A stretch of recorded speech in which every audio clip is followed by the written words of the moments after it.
Hey, you've moved out already, right? I wouldn't want to live in a house with someone as ugly as you. Sister-in-law's laughter echoed over the phone. Hearing her voice, which seemed to thrive on belittling others, a mix of anger and pity welled up inside me. She mocks, laughs, and torments. She's a pitiable sister-in-law who can only find joy in others' suffering. The old me would have let her walk all over me, but those days are over. From now on, I'll break free from sister-in-law's grasp and live my life. I'll live freely where no one can hurt me. I can't wait to see sister-in-law get her comeuppance. That's what I'm really looking forward to. My name is Brittany, a housewife in her 40s. I married my husband Joshua after a workplace romance. For a while after our wedding, we enjoyed our life together. But when we heard of my father-in-law's passing, we decided to live with my mother-in-law. Mother-in-law has always been frail and often falls sick. She's quite old now, and we didn't want to be too late. Joshua said, "My sister is there, so it'll be okay." But even in her late 40s, sister-in-law is jobless, and I couldn't trust her to take care of her mother-in-law. So we moved into the family home, and I quit my job to care for mother-in-law. I remember sister-in-law barely greeting us when we arrived, and Joshua sighing in frustration. Mother-in-law apologized, saying, "I'm so sorry." But it wasn't mother-in-law's fault. The unreliable sister-in-law was to blame. From the start, I disliked sister-in-law and didn't want to get close. If possible, I wanted nothing to do with her. But sister-in-law started to involve herself with me. Her demands were always petty. "Buy me this," she'd say, or, "Don't get too confident." It seemed sister-in-law held a grudge against me. I wish she'd just ignore me, but she kept picking bites. "Brittany, I'm not in the mood for fish today. Make me a hamburger, a big one." Joshua was busy with work and couldn't help much with the chores, so I juggled mother-in-law's care and household tasks. One evening, as I served grilled fish for dinner, sister-in-law, who had made herself a regular at our table, complained. "If you don't like it, don't eat. But I'm too busy to make hamburgers. If you want one, make it yourself." "Why did you make it if I didn't ask? I said I want a hamburger. Make it now." "You're such a failure as a wife. Can't even fulfill a simple request? I wonder why Joshua married someone like you." Sister-in-law's loud protests continued, even as Joshua tried to calm her. "I never agreed to this marriage. I hate that my brother married such a terrible woman. Just leave." It hurt, hearing her constant insults. At first, I wanted to understand sister-in-law. I didn't blame her for being jobless. I thought maybe she had her reasons. But living with her made it clear she didn't.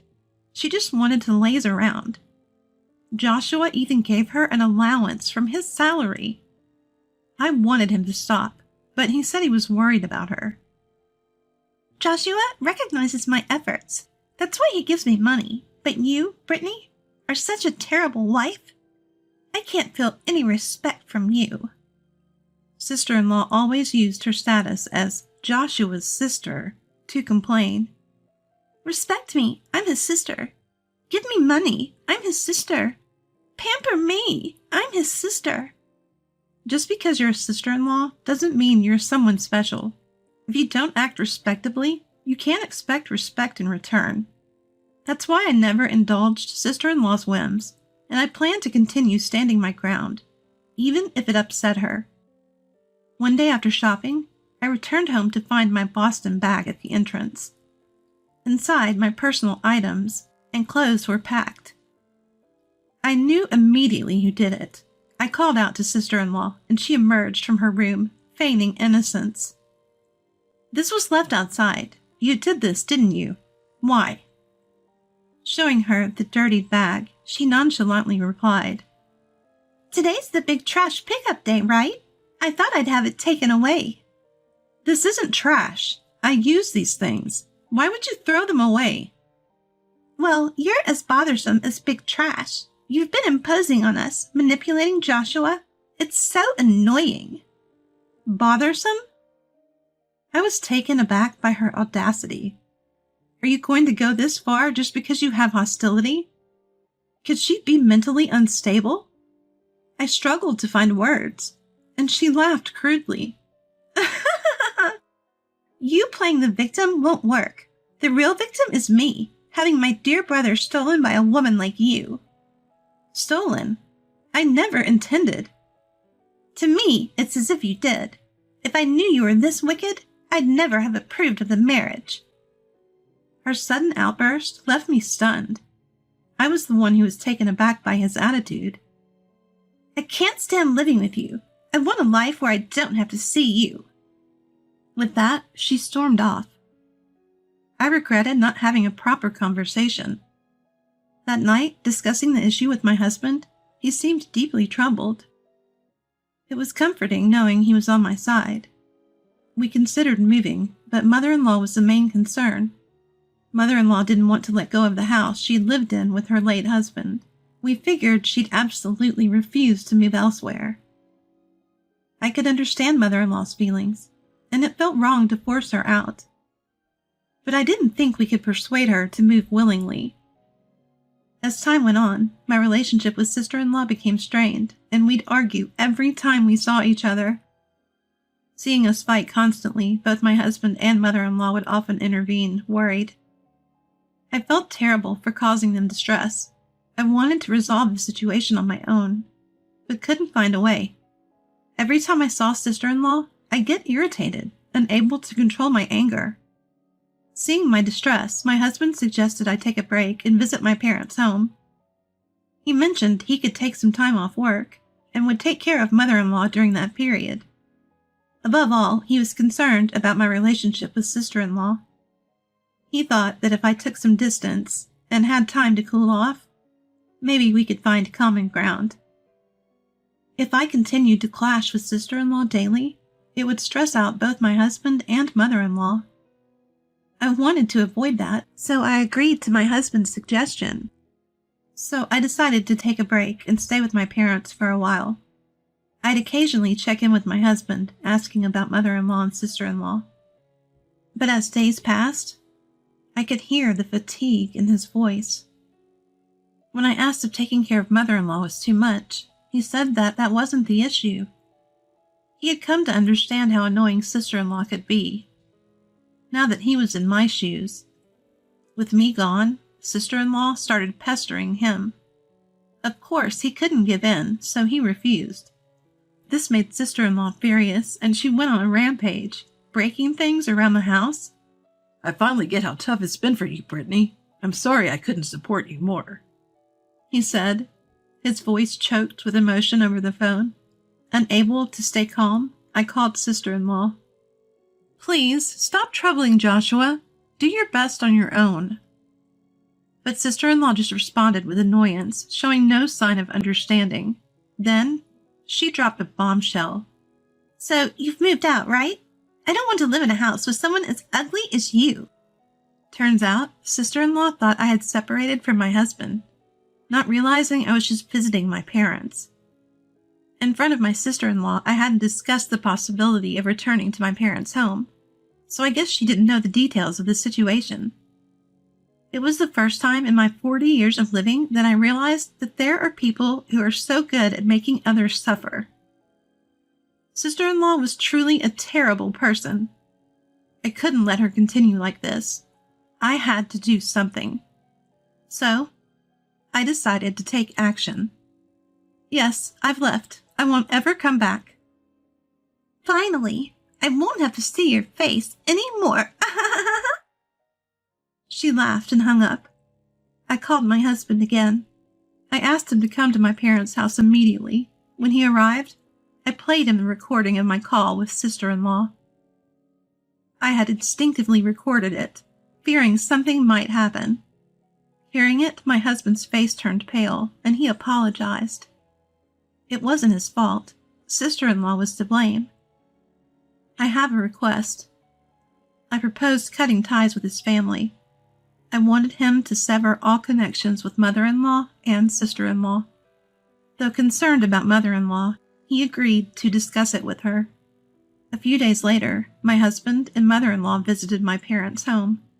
Deeply apologizing to me and my family, I was informed of my husband and mother-in-law's decision. They deeply regretted not being able to stop my sister-in-law's excessive harassment towards me. They were even willing to cut ties with their own family to ensure my well-being. So, my husband severed ties with his family, and we began living with my parents. I wasn't sure how sister-in-law reacted to this, but after a while, I received a call from sister-in-law, who we were supposed to have no contact with. "Mom's in trouble. Come home now." "Mother-in-law, what happened?" "Just come home quickly." All she would say was that mother-in-law was in trouble and needed us. When I asked for details, she wouldn't give a clear answer. I found her behavior suspicious and decided to discuss it with my husband later. When my husband returned from work and I told him about the call, he immediately phoned mother-in-law. She was fine and seemed to be in good spirits. When asked if something had happened, she simply said she was doing surprisingly well. So what was the big issue? I couldn't quite grasp what my sister-in-law was saying, but from what I gathered, she's grown tired of living with her mother-in-law and is considering moving her to a nursing home. Fortunately, it seems there's some inheritance left from her father-in-law, so she can afford a decent place. She discussed this with sister-in-law just today. Upon hearing this, sister-in-law exclaimed, "You're abandoning me, and vehemently opposed to the idea." I suspect that's why she reached out to me. To somehow stop mother-in-law. She contacted me to somehow stop her mother. My husband had given up on sister-in-law, but he was concerned about mother-in-law and had been sending her living expenses. But if mother-in-law moves to a nursing home, my husband, who's grown weary of sister-in-law, might stop the financial support.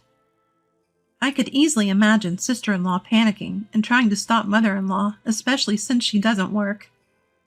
Without that support, she'd struggle to get by. We both sighed at sister-in-law's selfish actions. Despite sister-in-law's objections, mother-in-law moved into the nursing home recently. Just as things seemed to settle, our home intercom blared. With both my parents and husband out, I was the only one to respond. Through the intercom, I saw sister-in-law causing a scene outside. "Bring out my brother now, you thief! How dare you take both my brother and mother from me? You're terrible! Come out, I'll teach you a lesson. Apologize now!" Seeing her rage, fear overcame me. I knew if I went out, she'd harm me, so I stayed put. Sister-in-law kept shouting, kicking our plants, and banging on the door. I contacted my husband, who said he'd come home immediately, but his workplace was far. While I was pondering what to do, I heard a voice through the intercom. "Hey, what's going on here?" It was the police. They restrained sister-in-law and took her away. Relieved, I went outside and explained everything to the police. After this incident, my husband and I decided to move far away. Now, in a faraway land, the couple is working hand in hand. Apparently, after learning of sister-in-law's actions, mother-in-law decided to cut ties with her. She declared their relationship over and hasn't contacted sister-in-law since. My parents sought damages for the destroyed plants, which must have amounted to a significant sum. Mother-in-law regretted not cutting ties with sister-in-law sooner and even sold her house, saying it was a necessary step. She apologized to me for not acting sooner, but I felt I owed her a thanks for her support. Thanks to my husband and my mother-in-law, who were my strong allies, I was able to leave my sister-in-law behind, so I thought I would be the one to thank her. I heard sister-in-law now lives in an old apartment and works part-time. It's her first job, and she's struggling to adjust. Sister-in-law was an extremely slow learner, so it would be difficult to educate her. Well, I wish her the best. My husband and I are thriving in our new environment. My husband even got a promotion and is more dedicated to his work. I support him by preparing delicious meals and keeping our home tidy. While I was with my sister-in-law, there were days when I was too stressed to do these things properly. But now I can enjoy supporting my husband without stress. While he often thanks me, I am more grateful to him for standing by me during the sister-in-law ordeal. I'm determined to continue supporting him as a devoted wife.